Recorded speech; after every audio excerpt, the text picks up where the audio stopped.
What is the best piece of advice you ever received in real estate?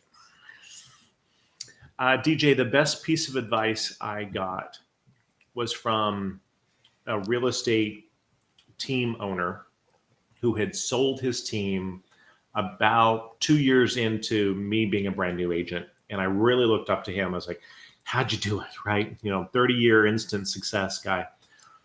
And I remember he said, Brandon, you, as soon as possible, need to begin to treat your business like a business. And even if you never sell your real estate business, start today thinking as if you would. And that was such great foundational advice for me year two, right? I didn't contextualize that for sure, but it made me think about my business immediately different than I think I probably would have otherwise. It's wonderful. And on the flip side, what's the worst piece of advice you ever received in real estate? I remember this agent in the office. He was like 85, still showing houses on a Saturday, right? Had a bit of a raspy voice, was bitter she couldn't go to brunch. And she's like, you just need to sell another house, sell another house, sell another house, and it's all going to work out. I remember she had that like voice to it. And I remember thinking, maybe, I mean, I could, short term, that's really helpful, but Sure. maybe that's not the long-term game. Yeah, maybe there's more. Yeah. Maybe there's more to it. I don't know that I want to be, bitter about not going to brunch and instead doing an open house, when well into my later years. All right. So that was an interesting conversation I remember having with her one Saturday morning as she was hauling her signs to her open house and I was in the office working on a contract. Sort of sounds like the opposite of freedom to an extent. Not that we all don't need to do the work and sell that next house, but if that's the only sort of way you see as a path forward, that certainly can feel defeating, I suppose. Once you're, slogging around signs when you're, older and maybe wish to not do that as much. Yes. So, well, Brandon Green is our guest today on this episode. We are so excited. He is from Alchemy of Money. We're going to tell you more about his company. Alchemyofmoney.co is where you can go to learn about it. We will have a link to that in our show notes. Well, let me tell you about Brandon. Brandon Green was born in Southwest Wyoming. So he's the first person you probably know from Wyoming. Well, not anymore. People are now flocking to Wyoming, but certainly that wasn't always the case. But he grew up in Iowa, which is right next door to where I live in Chicago. And in 1999, he moved to Washington, D.C. with no money, no prospects, no college degree. Luckily, he had a knack for sales, went into real estate in 2001. Today, he's an award-winning entrepreneur and investor committed to helping other real estate entrepreneurs reach financial freedom quicker and with more ease. In 2022, Brandon launched his newest venture, Alchemy of Money, Inc., a tech-enabled financial services company providing bookkeeping, tax strategy, and filing, fractional CFO services, financial coaching, and investments exclusively for real estate professionals. I will break into this for just a quick moment to say, consider getting yourself a CFO for your business. That's called a fractional CFO. If you aren't, you're this massive corporation, you can actually do that with Brandon's help. We'll tell you more about that in a bit. But you might know Brandon from his time co-founding and leading Keller Williams Capital Properties in our nation's capital. Under his leadership, it was named Best Employer by the Washington Post and grew to be among the top 0.2% of all brokerages nationwide, with 7 locations and over 1,000 realtors. Brandon has been featured by the Washington Post, Wall Street Journal, Fortune Magazine, called in to support Remax, Coldwell Banker, Compass, EXP, Sotheby's, Berkshire Hathaway, and Long & Foster. You know those names. These are the companies that call Brandon, and we are grateful to have him on our show today for a little bit of time. Alchemyofmoney.co is where you go to learn about Brandon. And Brandon, I'm so sorry. Please give your Instagram. Brandon Green Now. Brandon Green Now. We'll have a link to both of those in our show notes. Brandon, welcome. Thanks, DJ. Glad to be here. Very excited to have you. You have been in this industry 25 years and you've done a lot of really impressive things, for lack of a better word, lots of different things. And, it was funny. We asked Brandon ahead of time, what do you want to talk about? Because you have so much knowledge and so much wisdom. He said, I see agents helping people all day long with buying and selling property, and whether they're primary residents, investors, whatever. And he says, I don't see them helping themselves as much as I'd like to. And I thought, boy, that's a great reminder, even for me too. I'm in this business. How often am I helping myself in that particular journey? Not as much as I should. So Yeah. we're bringing on Brandon today to talk more about that. But Brandon, let's get all the way back, starting in 2001 when you moved, Yes. from I guess from Iowa all the way Yeah. to DC. By the way, I just went to my very first Iowa football game Wow. last year. My Uh-huh. girlfriend's family, a lot of them are in Iowa, and we had some tickets that were not being used that week, and I got to see that type of football game, which was really great. And I got to see what they call the greatest. Oh gosh, I'm blanking on the word, but the greatest sort of ritual in college football, where there is a children's ward of a hospital.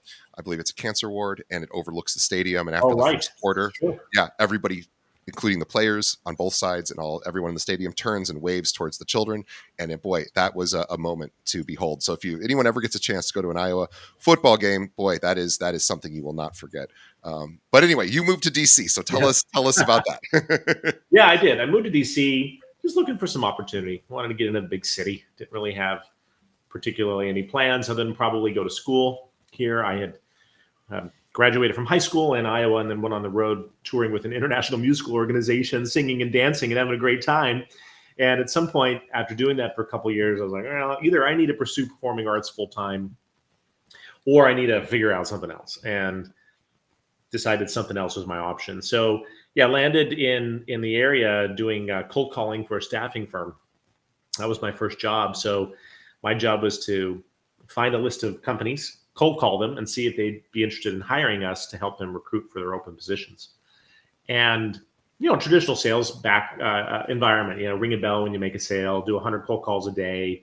You got to take 5 people to lunch, close 3 deals, and honestly, I really liked it. I liked the energy around it. I liked the fact I could see a direct correlation between my efforts and my income. It didn't have a lot of meaningfulness to it. And so, after a couple years, I was like, maybe there's something else here. And so late one night, I was watching a Carlton Sheets infomercial on how to buy real estate. No money. Sure. Carlton Sheets, I don't know how long has he been doing this, 60 years. So I don't know. He was one of the first guys to really do a lot on television about real estate investing in particular. Yeah, he was your early marketing influencer, right? With how he he was. Yeah, he was, and he may have been the first true real estate investor influencer. That's right. Yeah, it's true. And and I bought his course. Right, this was now in the early 2000s, so it was like, mail it to your house and so forth. And I remember thinking, DJ, like, okay, yeah, there's probably more to it than rich and be on a beach with the martini in 90 days.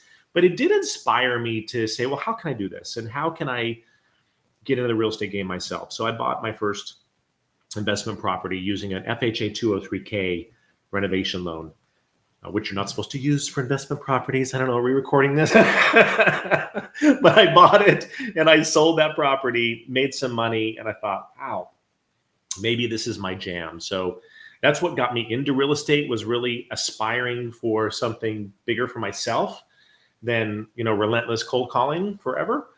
And I liked the intersection of people, income possibility, and I really liked old houses and real estate and renovating them. So that was the beginning.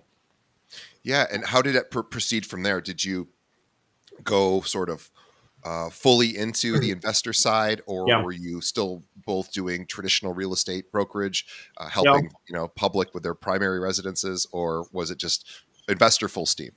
First, as an investor, I quickly realized, well, I could buy one with the W-2 income I had from my other job, but that was it.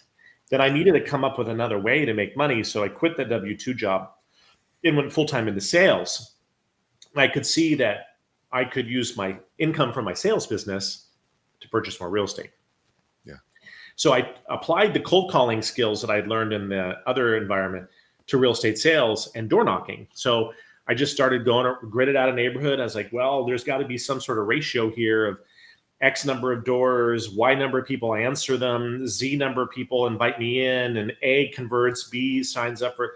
So I just applied those tried and true sales principles I learned in the other shop over to real estate. And I quickly learned like nobody works that hard in real estate. Like nobody is door knocking 100 doors a day. Like, No, that's so I tough. thought, well, if I do that, then I could really take off. So I sold 12 million that first year, 20 million in real estate the second year, deploying literally night, day, rain, snow, whatever, door knocking, and then hosting open houses for more senior agents in the office who didn't want to do it anymore, in order to fund my real estate investment business and my personal lifestyle. Right, I had no other income. Sure. So that's what like pushed me into the industry fully as both an investor and a practitioner in sales. I love that you took the money that you earned in sort of the traditional side of it and decided to reinvest it into, a different side of it, which would, ideally basically funding, you could say funding retirement, you could say funding, a current cash flow lifestyle, some nice tax benefits along the way as well. And yeah, I know a lot of guys who, in fact, this happens a lot, I think, on the lending side. So people who are around loans all day, a lot of times they go, wait a minute, why am I not doing more? I own my own condo or where I live, but I'm seeing all these other people get loans and work on the cash flow side, and boy, it seems very enticing. But I don't see as many realtors taking advantage of that. So let's dive into what are some of the challenges, or where are some of the roadblocks that realtors, maybe they're not thinking about doing this. Maybe they're feeling like they don't have the income to do it. Or maybe they're thinking, gosh, I have to fund my own individual SEP IRA, or I have to, contribute to other expenses, and they're not setting aside money maybe to do this. So I'd love to talk about where you see agents kind of going wrong, or not necessarily going wrong, but just not exploring this as an opportunity. So first, if they already know intellectually it's an opportunity, and I think most do, sure, then either they're not truly being honest with themselves about the amount of time that's necessary to run two businesses, because that's what it is. Yeah. It's two businesses. It's an investment business and it's a sales business. So that's 80 hours a week. Let's call it what it is, right? Yeah. So they're not giving it the time it needs to actually get one or the other up and running for a lot of legitimate reasons. Could have family, other obligations, whatever. When I did it, look, I had no family, I had no friends, there was nothing else going on in my life. So I put all I had into it. So I think you've got to organize your life in such a way that you can go all in on something for a period of time at the consequence of something else. Sure. And most people don't want to make that trade-off. Yeah. But that's the truth of it. But if they do, there's yet another issue, and that is taxes. And I remember quickly realizing that while I was getting ahead on my income and I was acquiring more assets, I was getting behind on my taxes because I was using all my income to purchase real estate and to fund what was a growing lifestyle. Let's be honest. Sure. I like to have fun. I like to spend money. So that was like increasing. And a lot of the tax benefits around real estate don't kick in immediately. They come over time. And so I found myself with the third leg of this stool going, Uncle Sam saying, hey, I appreciate the fact you've taken all your active cash flow and invested in real estate and taken some wild trips, but what about me? And so I got in the hole with the IRS early on, like by $500,000. And it was very embarrassing, DJ, very painful, very hard to deal with. I can now see, a couple decades later, that is a huge hindrance for people executing this game, is not figuring out that third component, the third partner at the table, if you will, who is requiring remuneration and how to do that and still fund your business, fund your lifestyle, and fund investments. Well, it's certainly understand the feeling like you should have done it, because of course we always feel that way about mistakes, or at least it's a natural way to think. We should have done better. And at the same time, we think, well, what was he doing with that money? He was actually funding his business, and he was actually using it for a greater good. It wasn't, entirely going to your own personal enjoyment.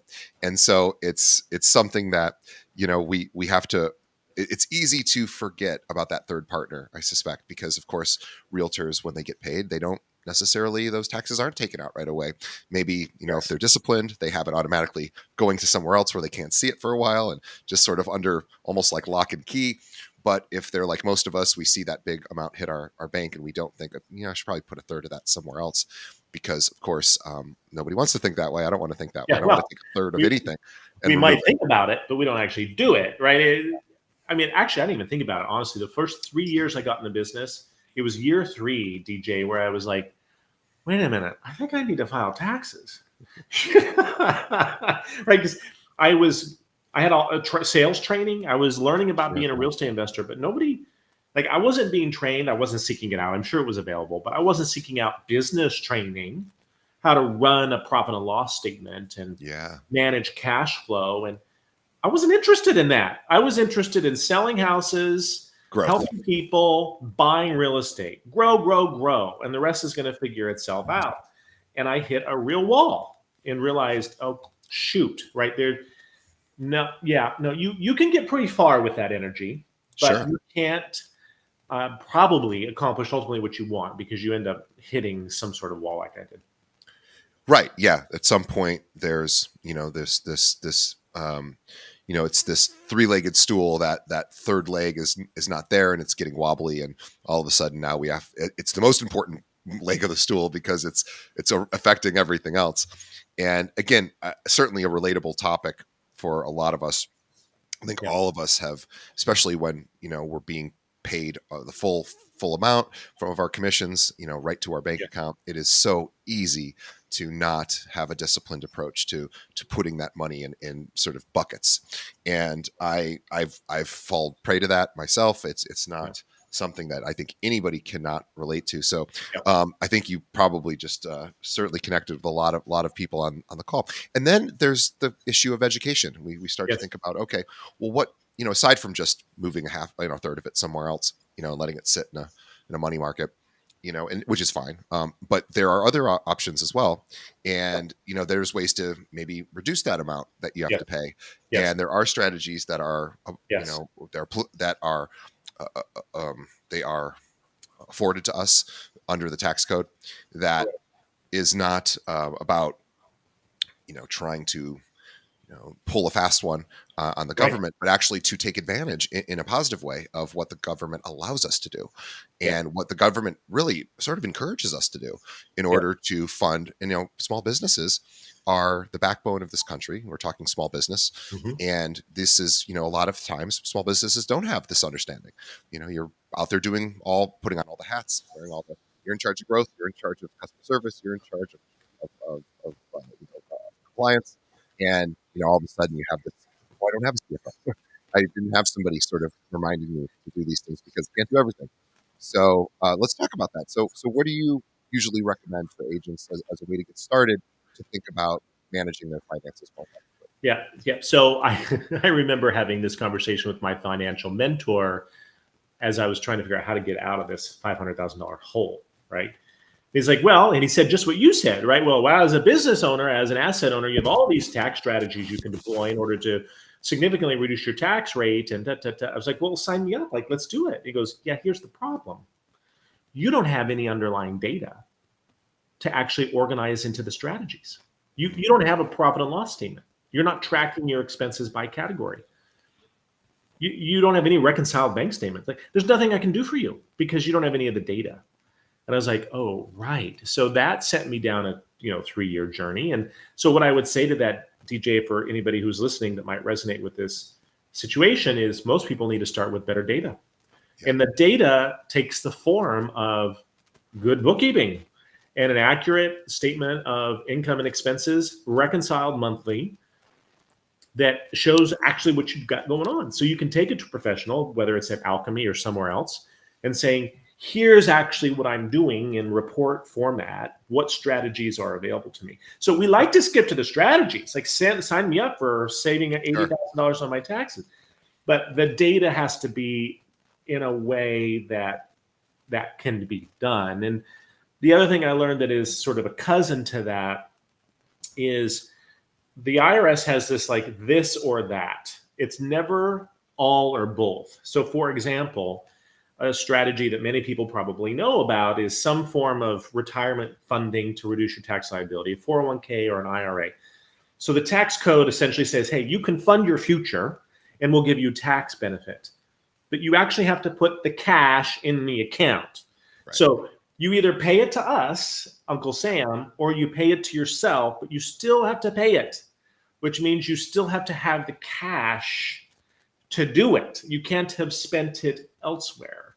So getting to a place where you have the cash and have the data to deploy the strategies to reduce the overall amount you're paying in taxes, you're still going to outlay more or less the same amount of cash. Sure. But you're going to outlay it to yourself versus the IRS. And I think that's a little bit less understood. People are like, well, it's just going to be less cash out the door to anybody. Right. And it's actually no. It's less cash to the IRS and more to yourself via investments. Right. But it's still money that has to be invested, which means you still have to have it, which means you still need to run your business well and profitable in order to have the cash to do those strategies. That's a really important distinction. I think that's a nuance that I'm glad you mentioned, which is this: yes, you are, if done properly, and you're in a certain category of income for your business where you can reduce some of that that tax liability, it becomes really easy to see that savings as just extra income that I get to because I own the company, I get access to. And yes, I guess technically that's true to a degree. Yes, you do have access to that, and yes, you can do what you wish with that, or you could do what other responsible businesses do and think about, how do we use this to continue to keep my company solvent? How do we use this to maybe grow my company? And how do we just do the responsible thing, which of course is what a CFO's job is to make sure that a company is doing all of the right moves financially for the future. It's like, what's that show that he's like, but it's a write-off. And he's like, David, but a write-off, you have to have the cat. What is that? Schitt's Creek or something? Where he's like, yeah, well, I just write it off. Yeah, like, yeah. No. Still pay for it. Right, so. Yeah, you might get 30%, 35% of it back, possibly. But you're still, it's I thought that too. When I first started my own business, I was like, wait, what exactly is a write-off? What does it mean? And I had that thought that, I don't have to pay for this. Write it must off. Just be, somehow it's free. No, exactly. Wouldn't that be nice? So tell us about Alchemy of Money. Yeah. So all that experience many years later informed my real passion around this topic. And that passion led to forming a company to help other people go through the journey, hopefully more successfully and faster than I did, around their finances. So today we help real estate entrepreneurs around the country with their bookkeeping, like getting the data, the production of profit and loss reports and balance sheets, and understanding and interpreting what the data is telling you. And then with their taxes, either tax strategy or tax issues or just tax filing, whatever somebody actually needs. So we're running the back-end finance of agents and teams all around the country.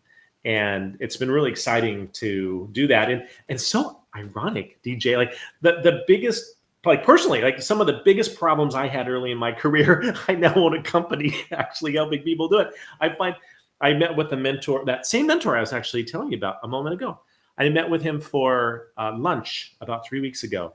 And he leans over the table and he goes, isn't it funny that you own an accounting firm? I was like, he's like, I never had that on my bingo card for you 20 years ago. I'm like, I don't have it on a bingo card for myself. Right. So that's what we're doing, DJ, is we're saying, look, we know agents. There's nobody who knows agents. Like, we know the issues, we know the opportunities, and we help people execute those. I love that. So let's talk about some of the services you offer. Yeah. So the first one is the generation of a profit and loss statement, and saying, let's pull all of your income and expenses together and create a report that tells you how much money you're really making. A lot of people manage their finance through their bank app. Yep. I have cash or I don't have cash. That is completely irrelevant in terms of whether you have profit and how much tax you owe, whether you're running your business well or not. It's no secret. The market's been tough for a while, continues to be. It is not really feasible for most people to just wing it. and be successful year after year. Like everybody eventually comes to the same conclusion in their business if they stay long enough, which is I need a profit and loss statement. So Yeah. that's one big core business is the production and interpretation of that. So it's not just here's your data, but it's also saying, for example, DJ, okay, you're spending 14.5% of your gross commission income on lead generation and conversion. The model for a business of your size is 9.5%. Right. So what are you doing with that extra? Is that needed? What's your return on investment on that? Oh, and by the way, you're paying 5% more of your gross towards compensation in employees than the model. Is that working or is that not working for you? Like, let's have a real discussion around that. So it is back to that first really important good piece of advice I got early on, which was treat my business like a business. This is how you do that, is through a P&L. So that's one big service, is through the bookkeeping side. That is such a really important P&L. It's funny. I've talked to other sort of tax specialists on the show over the years. They don't really talk profit and loss as much as we're doing now.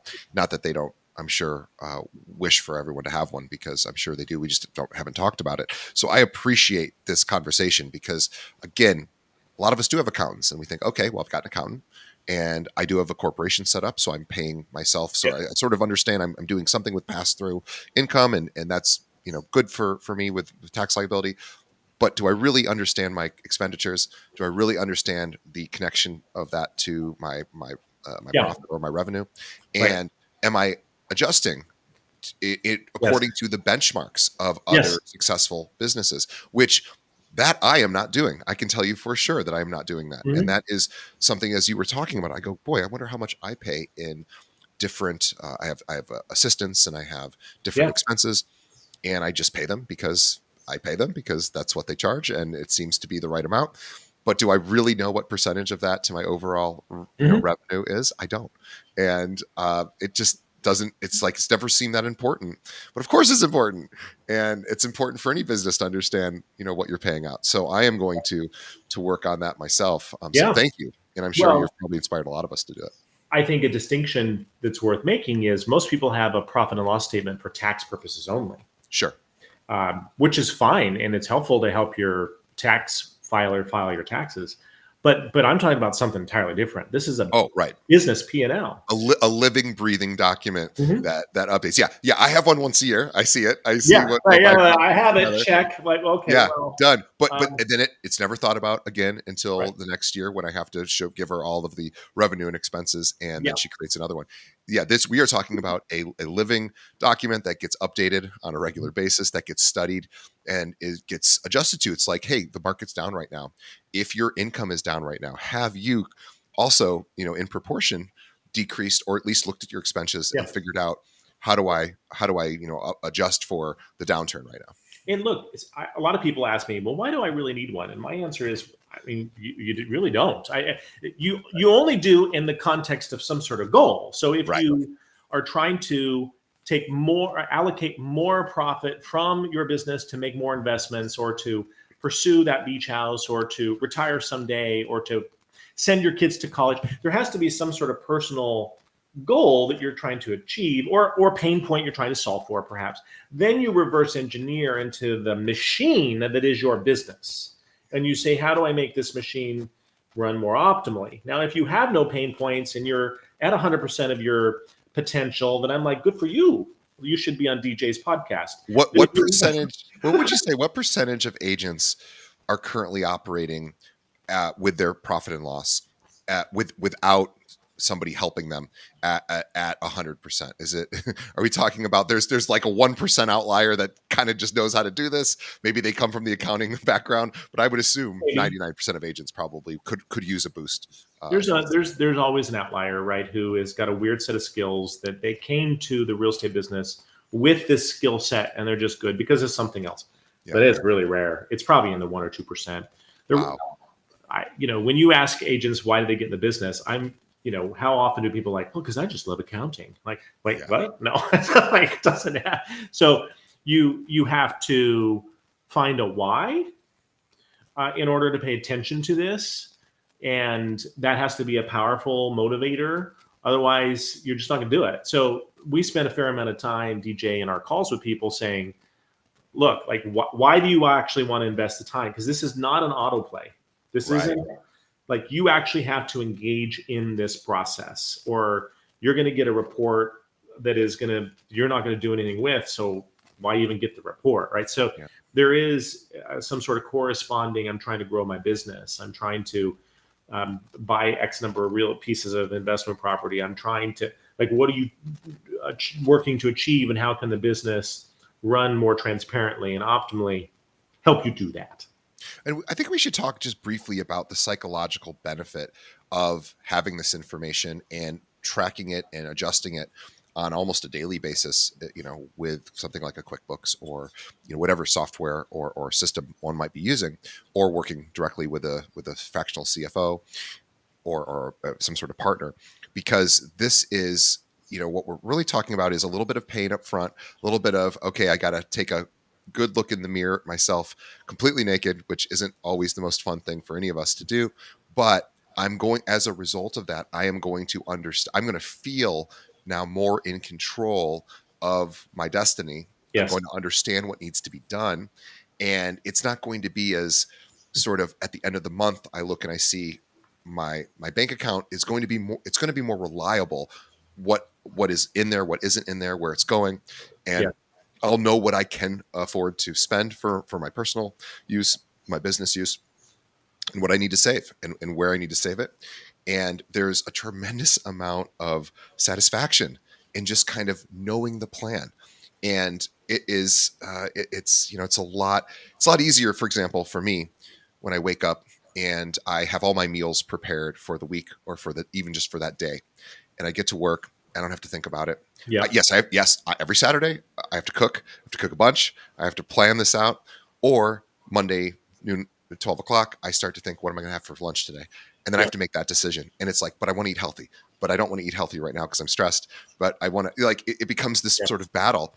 And it's like, if I just have my meal prepared, I don't have to make that decision. I've already decided in advance it was a healthy option, and all I have to do is execute the plan. I have to actually just execute this healthy option. And, sure, you allow yourself some wiggle room there, but for the most part, you're like, okay, one less hard decision to make, and that feels powerful, and it feels easy. And it allows me to then take that mental energy, that finite amount of motivation and discipline that we have each day, and then apply it elsewhere. So it really is kind of similar to that, maybe for a lot of us. And so if we're willing to do that for our own physical health, right, maybe we should consider something like that for our financial health. Yes. And most of the time, people are come to us because of some sort of external thing. Yeah. The top two probably are, I want to make a hire, and be it a first hire or a 15th hire, I want to make a key hire, and I want to know my business is ready. And because I don't want to let that person down. A lot of us are willing to let ourselves down, interestingly, but we're not willing to let somebody else down. So maybe you're okay flying by the seat of your pants, but when you bring in a bunch of people, you're not willing to do it anymore. So there's this inflection point around hiring. We met with somebody the other day who's bringing in a COO, big hire, big salary. They're like, can I afford it? That's a trigger. Or the other trigger is, I'm paying too much in taxes. I know it. And/or I have issues with the IRS. And those are the two things externally kind of that are generally bringing people to this next level conversation in their business that leads to questions around P&Ls and tax strategies and figuring out how they move things to the next place. Well, and if we think about, again, this sort of psychological pressure of those two scenarios of, I want to grow and I want to make sure I can afford to grow in this particular way. Yep. Can I do this? Is this a financially wise decision? Yeah. And then the other way is, I've got this pressure on me to fix something that maybe wasn't done perfectly in the past. And both of those, boy, they feel totally different just talking about them, don't they? There's one feels like a heavier weight. The other feels like an opportunity that maybe it's not the perfect right time for this, but they'll tell me that. But at least I know, and at least I don't have that weight on me going, oh my God, how am I going to make payroll this month? Yeah, exactly. So, look, we do bookkeeping and taxes, but what we really do is help people sleep better at night. Yeah, that's it. By giving them the clarity they need to run their business in the aim of their goal, whatever that is, and to do it more efficiently, more effectively, with more profit, to be able to increase their net worth. And like we started early in the conversation, actually buy some of these amazing houses that they're selling on behalf of other people, or be in a position to do it if they actually wish to, versus just aspiring and wishing someday that they maybe could be as successful as their clients are and own those amazing assets. Yeah, let's talk about real estate investing as a way, as a possible retirement Yeah. vehicle, or at least a wealth generation Yes. Yes. builder, and generational wealth, I should say. And the idea that, home prices have historically, again, past results do not equal future performance, but that historically the prices, values of homes have trended upwards uh, over time, over long swaths of time. And so is the market, the equity market in particular. But we know there's dips in both, and right now we're experiencing a dip in, I guess, in both sides. But there are other alternatives to just 401k investing. There's certainly reasons to do them, and obviously, lots of us do sort of traditional equity bond investing for our financial retirement, and then there's other group of people that do that and contribute to investments and see that as a retirement vehicle. Yeah. So I'm curious to know, how, where do you see, not that there's one or the other, but that maybe explain to our audience why that second vehicle is something that's often considered as a retirement vehicle. Yeah. So I have a couple thoughts on this, and some of them are counter popular. But look, as real estate people, we often over index in real estate. Yeah. Because we like it. We're good at it. We see it. It's handleable. It's touchable. You can do stuff with it.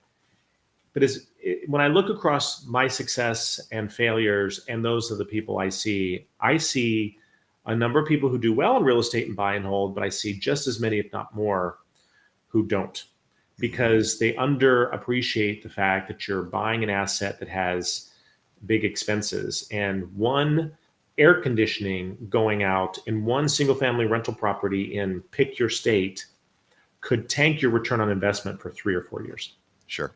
So I love real estate, and I think real estate needs to be part of a broader, balanced strategy around wealth creation that needs to be guided by clear professionals who understand what they're doing. And as real estate professionals, I'm talking to specifically, we probably need to think even more carefully about other things other than real estate too. Sure. And to make sure that we're, being logical about it. Finally, I'll say my experience was, and I see it for a lot of people, is the underappreciation that when you do choose to invest in real estate, and I built a fairly substantial residential real estate portfolio, I realized it became its own business. Sure. It wasn't actually an investment per se. It was a business. Yeah. And the distinction is, an investment, I'm using my money to make money. A business, I'm using my time and my money to make money, heavy on time. Yeah. So I got up to, I think, 20 residential units. And I was like, whew, holy jumping. And I personally, this was not investment advice. It's just my personal desire. I was like, I want to sell these over time and move those money into commercial properties. Sure. And other kinds of investments, so that I am focusing my time on my active business efforts and my money on leveraged opportunities that don't require much time at all. So real estate investing is a great place to start. It's a great place to learn, but it's also a great place to be thoughtful about how much time, effort, and money you're putting into the space vis-a-vis other opportunities, and make some smart decisions versus, I've got a real estate guy hat on, I'm therefore only going to invest in real estate. Right. And I appreciate you sharing what are called, and again, please correct me if this isn't what you were referencing, but commercial real estate sort of investment transactions could be known as syndication deals. Yes, sure.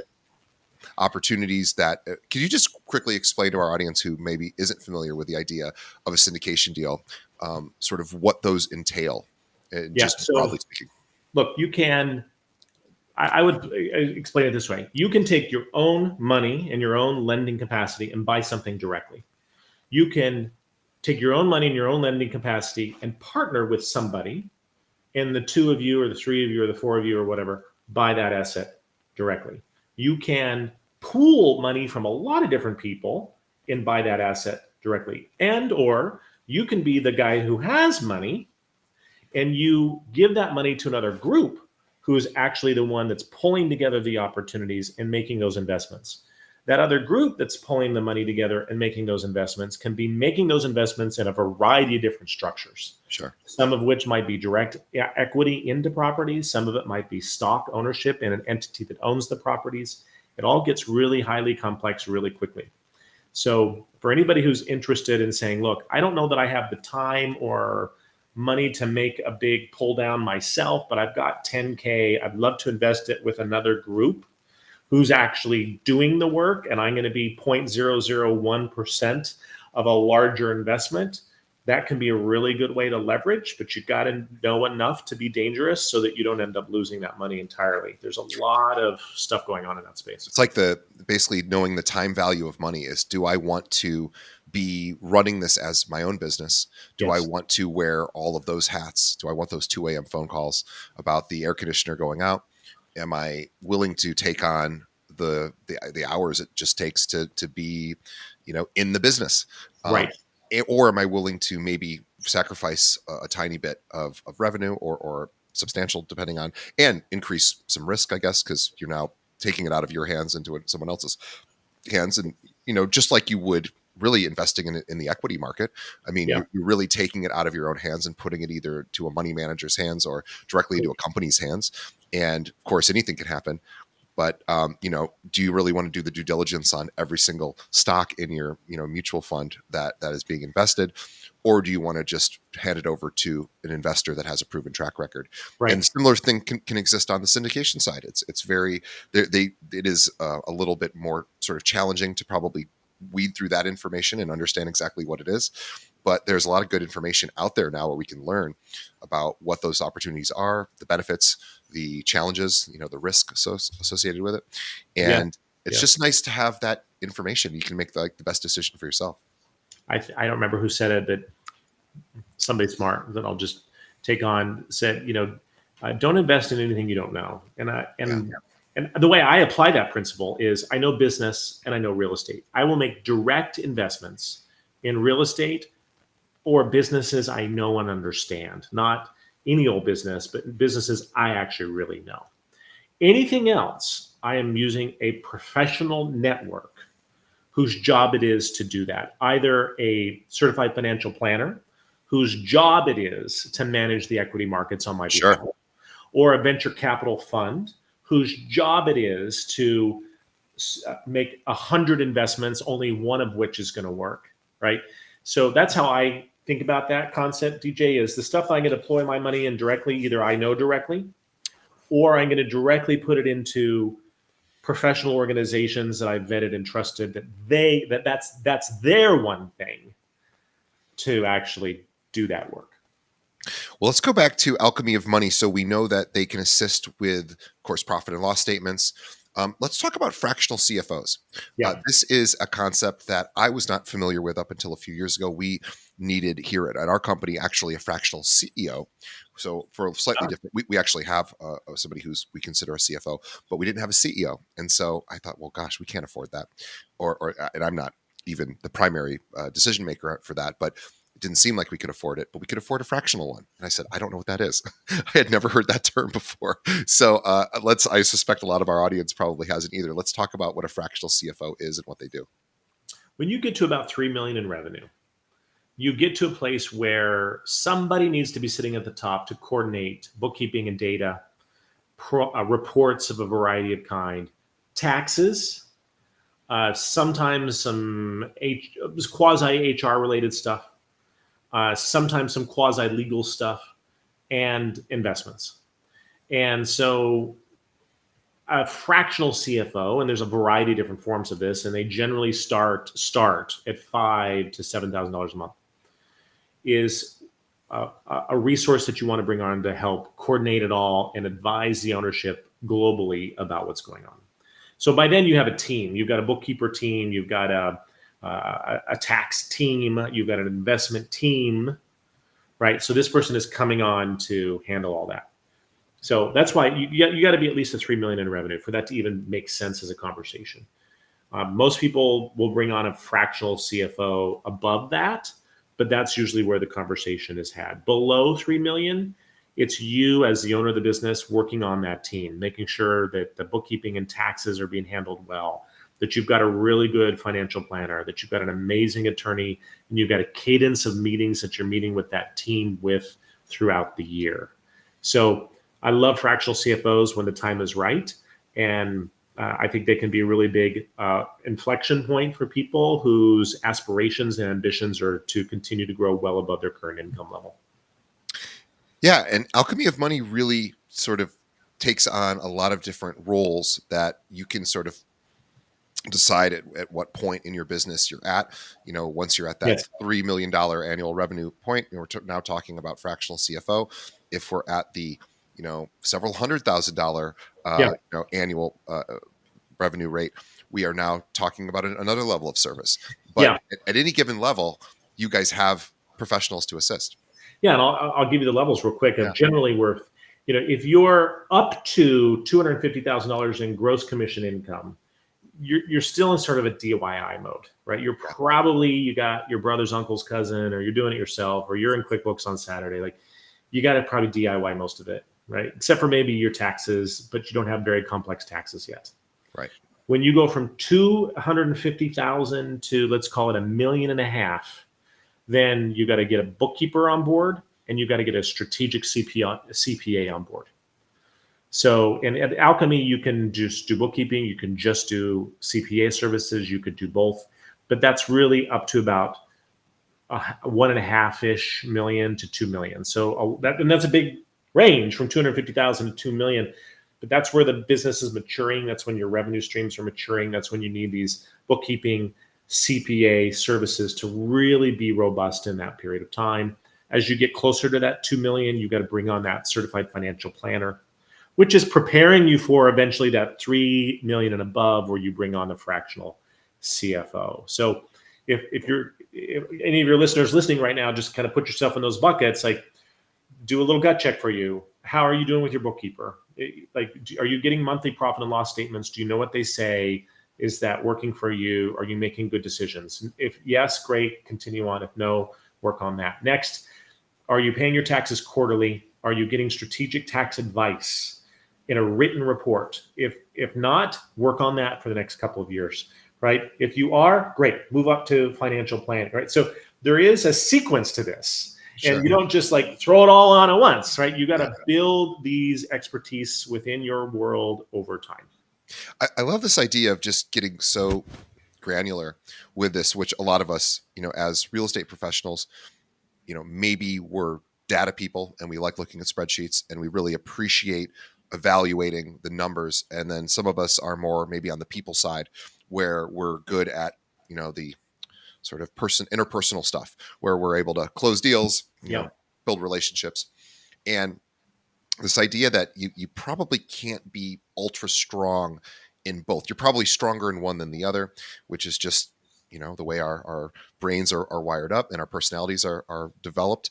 And the cool part is we can get people to help us with the stuff that isn't either fun to do or easy to do or just stuff we want to do. And we can find people to assist. Look, we have a doctor that checks if we're responsible, checks all of our, does a full blood panel once a year and tells us what condition of health we're in. We know, and if you have a good physician, they're going to say, on the next year, I want you to focus on 1, 2, and 3. Do those things, more exercise, less whatever.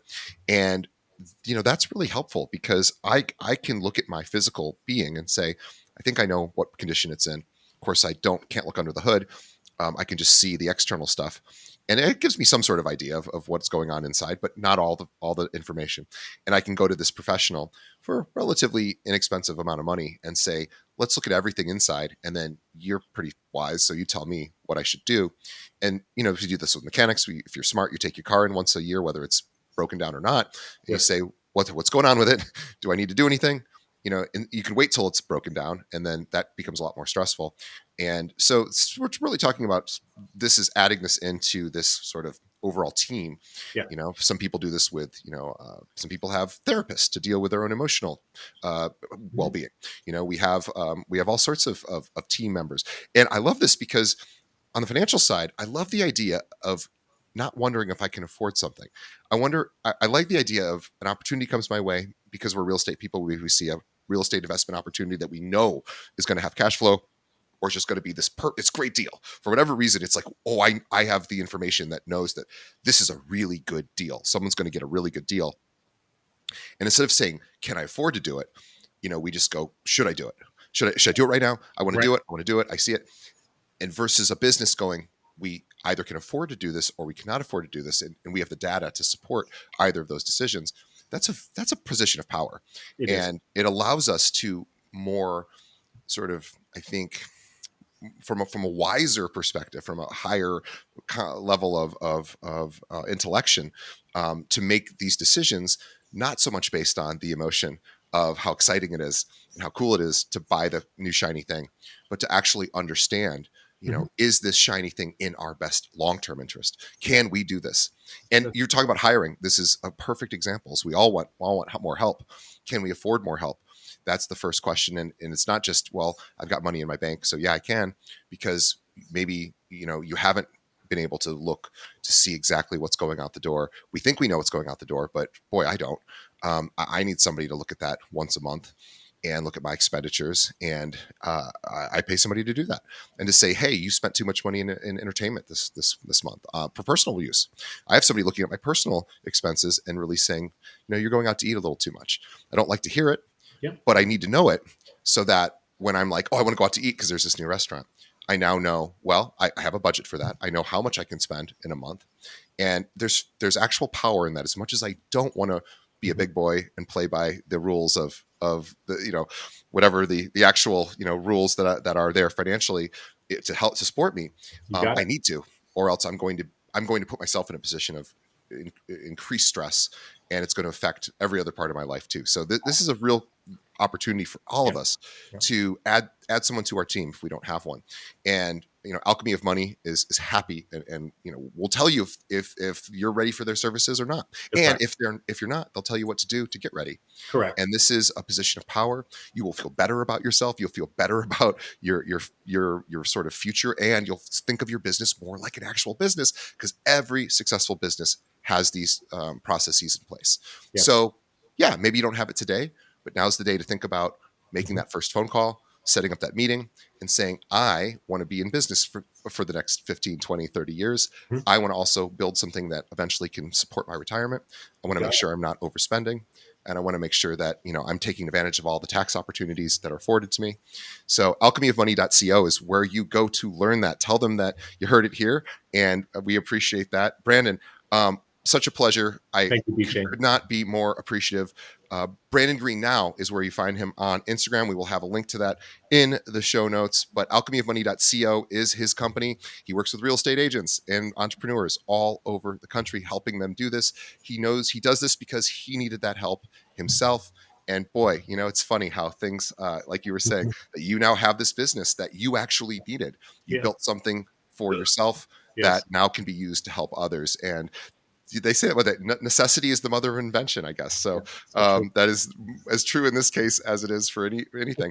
And it's funny because a lot of agents get their license because they had a experience with another agent. They go, well, I could do that. I could do that better. Or I don't, why, and we're talking about some version of that here. So I think it's pretty cool. He comes from your world. He knows your world. He understands you, and he knows what you need to do, to get to that next level. And he wants to help you. And this is a hard enough business. Let's get all the help we can.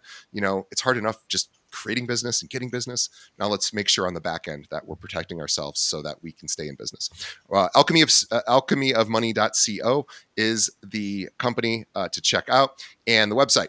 And Brandon, on behalf of the audience, we thank you. You are a busy man. You are a very popular man in this industry. We are grateful to you. So on behalf of everyone, thanks. And on behalf of Brandon and myself, the audience, you're the reason we do this show. We appreciate you. Please support our sponsors. Please check out Brandon's Alchemy of Money.co website. Check them out. Give them a call. and see if he'd be a great fit for your business. And we will, before we go, please leave us a review as well. Whatever podcast app you're listening to us, it's a way you can help us continue to grow. Let us know what you think of the show. And lastly, tell a friend. Think of one other agent that could benefit. By the way, all agents could benefit from this conversation. So please shoot them a link. Everybody needs a little bit more, financial spotlight shine on their finances. And, as real estate agents, it's not really on our mind as much as maybe it could be, because it's not right in front of us and we're trying to just close business. So let's shine that light on for another agent, and they'll appreciate it. So feel free to forward them a link. Follow us on all the different social media platforms and follow Brandon as well. And we will see everybody on the next episode. Thanks, Brandon. Thanks, DJ. See you later.